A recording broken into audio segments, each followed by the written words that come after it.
Good morning, everybody. Welcome to our 9/11 commemoration and our brand new fire station dedication. If everybody would please rise and join us in the pledge. I pledge allegiance to the flag of the United States of America and to the republic for which it stands, one nation, under God, indivisible, with liberty and justice for all. Thank you.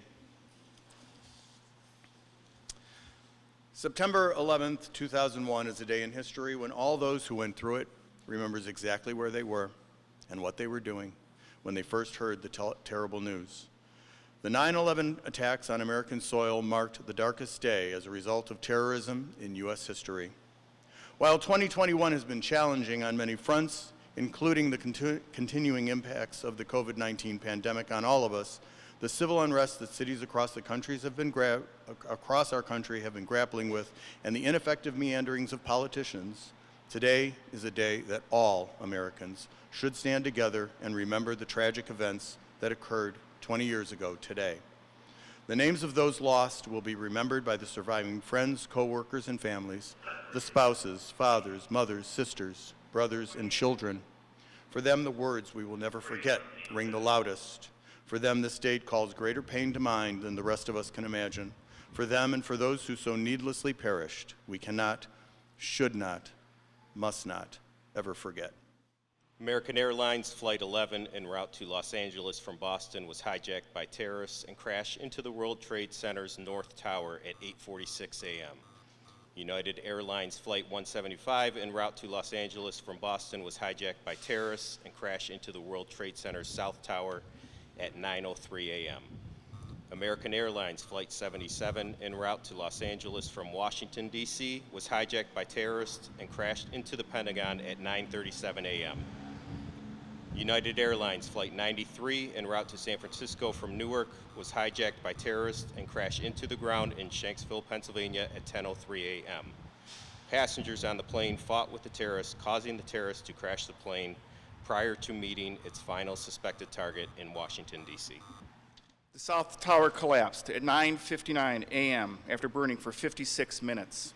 The North Tower collapsed at 10:28 a.m. after burning for 102 minutes. 2,819 lives were lost as a result of the terrorist attacks on September 11th, 2001.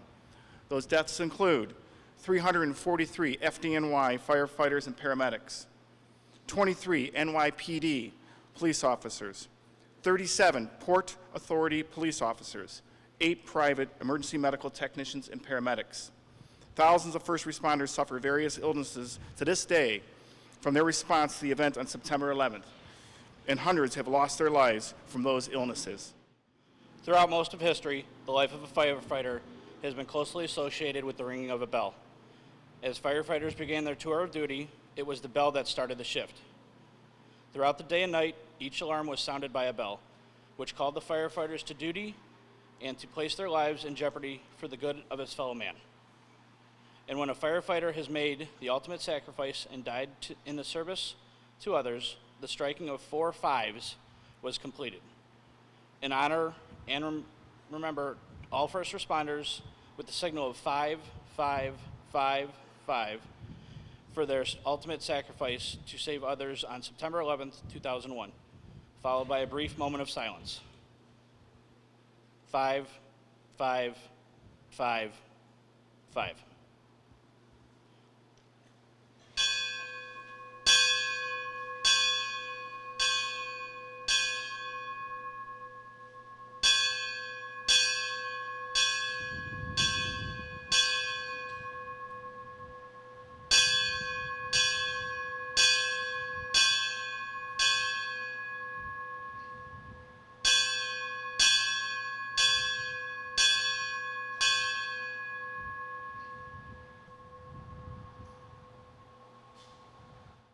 Thank you everyone for attending our September 11th Remembrance ceremony. We will now transition to our new fire station dedication.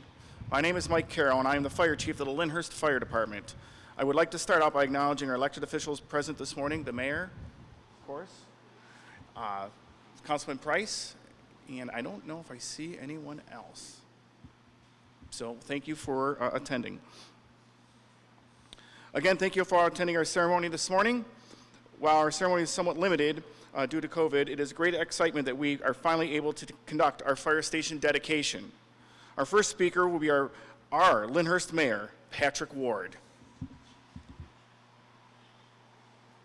Well, good morning and welcome again. This is quite a place. The floors are going to start being replaced on Monday. They're going to grind them because the finish didn't react well. But other than that, this is a perfect space. We've got some pictures up here that you can see that what over 25 years of actual planning did create, because it was over 25 years ago when I was just a councilman that then Chief Sweeney approached us about the needs of the fire department. And there were other priorities. There was the court clerk's office and that council had to take care of. And then there was the community center that we had to design and build. And then there was the pool that needed to be replaced. So there were other priorities, and the fire service kind of got moved down the pike. But when you see what was created after all this planning, it was well worth it. And I hope that our firefighters see that their patience and understanding as we met the greater needs of the community, moved that priority down the pike, was actually well worth it. Today with us we have Peter Bohan, who's with Prospectus Architecture. They were our architects that worked in the actual design and planning for this facility for 4 years. It began with Mayor Cicero and I and Chief Carroll working with our council to look at a plan. They came up with a plan. The plan came with a budget. Budget didn't match the figure that was in my head. And I said no. And so we started again. And we came up with the two-story concept. And, with hard work and with our general contractor at risk, GCS, Green Space Construction Services, we were able to pull this off well within the number that was in my head. And I never told them what that number was, but it had to fit that budget. And, if anybody knows about our city council and me, we're very conscious of those numbers and try to get the biggest bang. And we've created something that's extremely functional. It is not over the top. It is beautiful. And I'm very proud that after all this time, Mayor Cicero and I brought him through on a tour. He had tears because that was what was in his mind, all those many years as we were planning. And so we're very proud of what we've been able to do, and I'd like to invite Peter Bohan from Prospectus Architecture come up and say a few words as well. So the mayor had stated, everybody remembers where they were and what they were doing on September 11th, and I certainly do. It's one of my favorite stories to tell. Feel free to ask me about it, but spoiler alert, it ends with the birth of our daughter, who turns 20 tomorrow. So it was a big day for me. Around that same time is when my firm was commissioned to start on working on what would be my first fire station. And I've enjoyed designing fire stations ever since. And when I tell people I'm an architect that works on fire stations, I get the same question every time. Does it have a fire pole? And I've had to say no. Until now. Which is fantastic for me. It's very rewarding to have that. So with the vision of Mayor Ward and the leadership of Chief Carroll, I think as a team we've been able to put in place a facility here that blends very nicely with the existing municipal facility. It's very modern and is an appropriate place for the life-saving personnel and their equipment in this new facility. So I'd just like to thank the mayor and the chief for engaging Prospectus to work on this, and to have the opportunity to work with this team of firefighters and the rest of the city on a facility that I think this is going to serve the city well for years to come. So thank you for that opportunity. First, I'd like to thank the mayor for your comments. Your leadership and persistence was a factor in seeing this project from conception through completion. As a small token of appreciation from the members of the Lyndhurst Fire Department, I would like to present this to you. Actually, that plaque, we talked about the fire pole. We actually had an extra section of fire pole, so we were actually able to cut it in half and mount it on the plaque for the mayor and council and appreciation for what they did for us in this project. So it came out very well.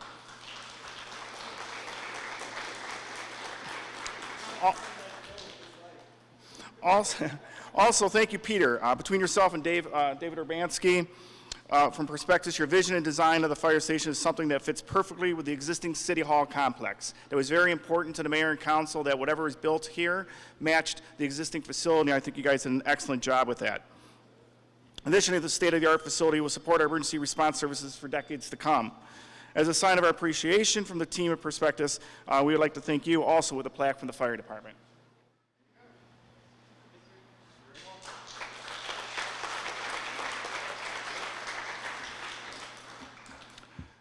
Okay, as the mayor already stated, discussions of the proposed project actually started in the summer of 2015 with then Mayor Joe Cicero.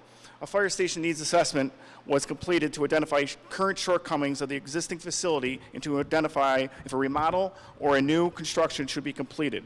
After careful analysis, it was concluded that construction along with remodel of the existing space would best address current and future needs of the fire department, while keeping the project within a very tight budget, as the mayor indicated.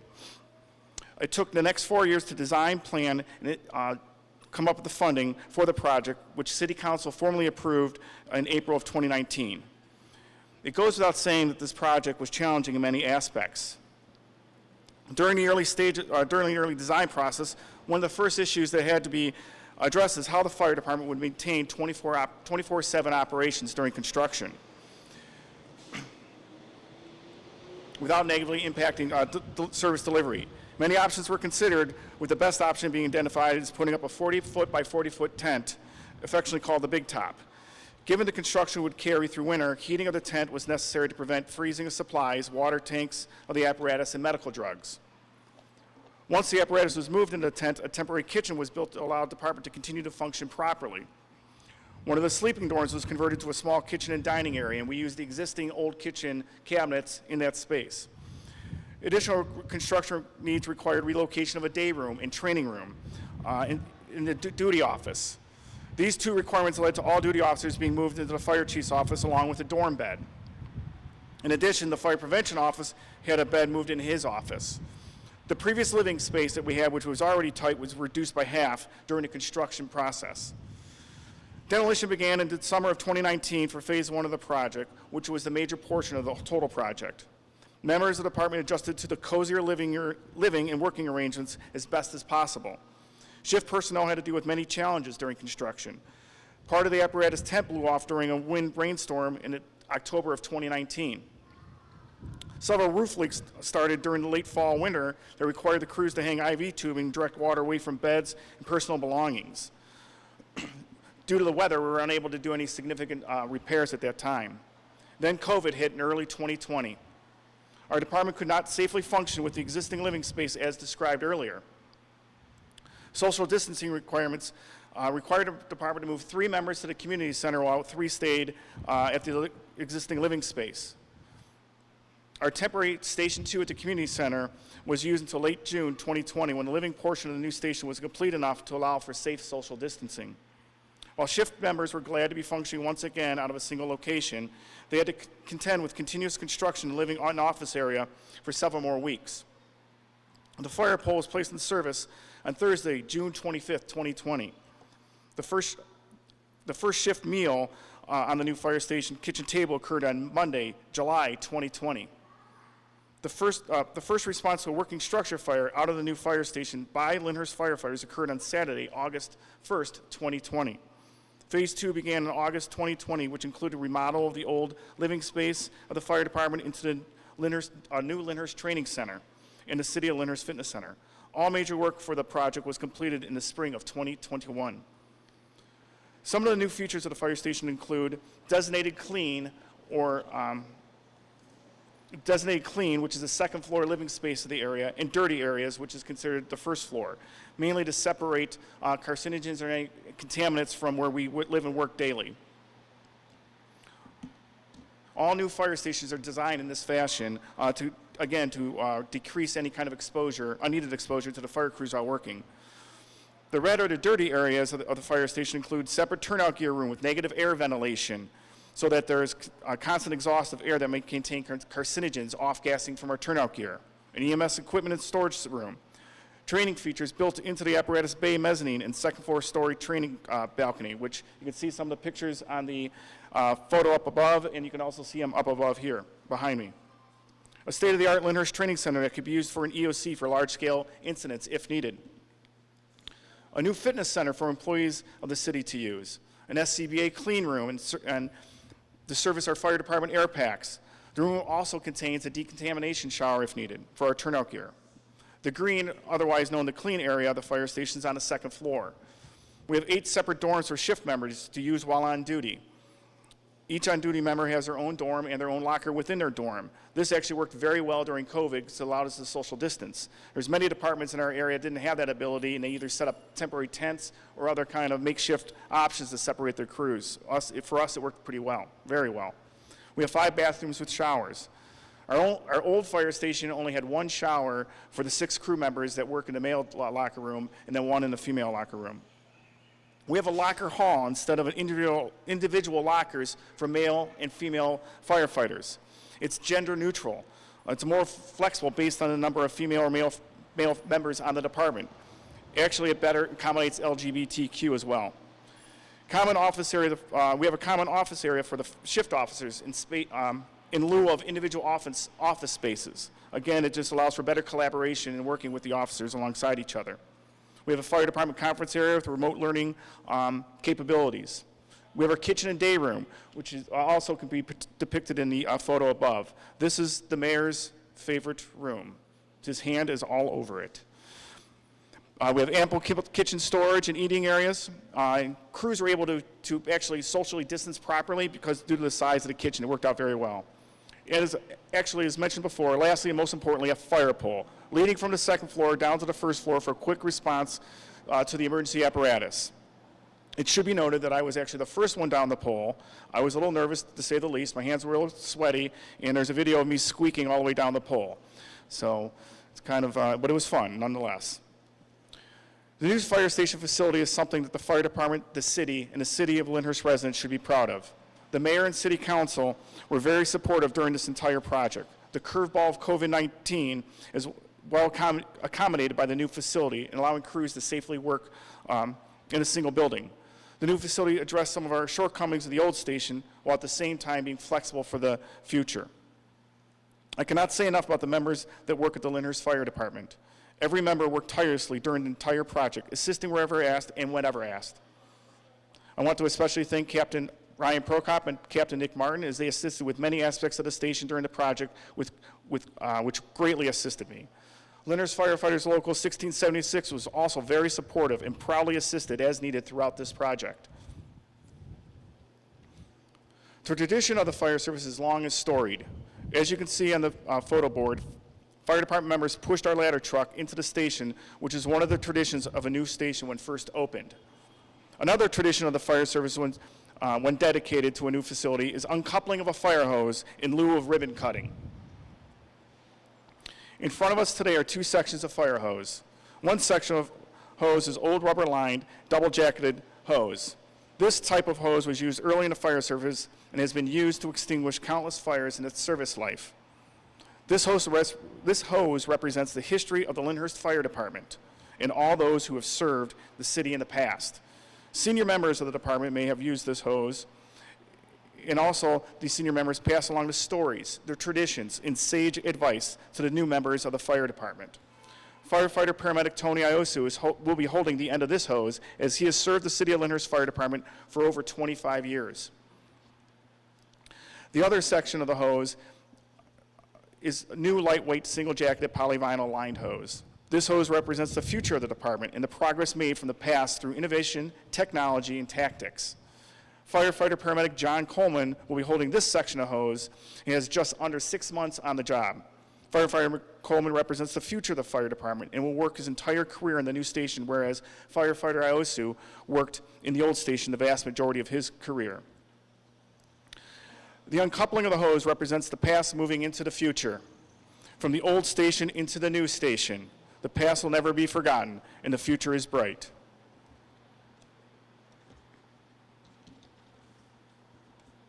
On the back of your program, if you have one, is the Firefighter's Prayer from St. Florian. I'm going to read this to you.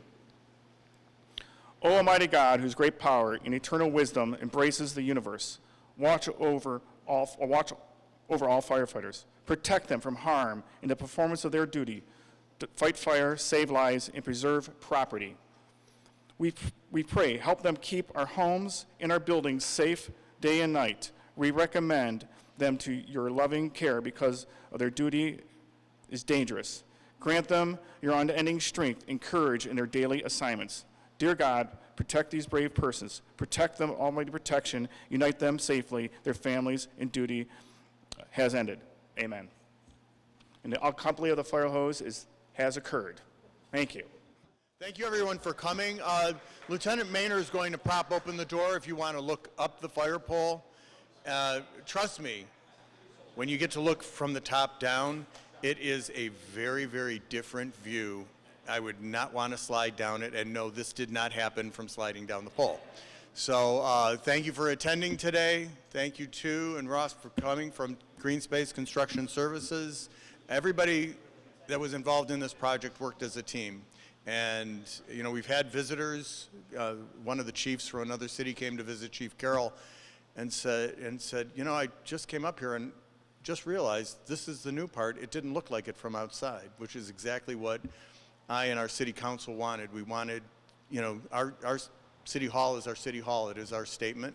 And we wanted this to be so seamless. And, you know, working with our architects and our construction management team, we were able to find the right products to blend in perfectly.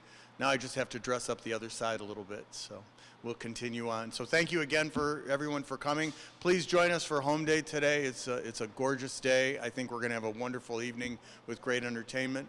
So enjoy. Thank you.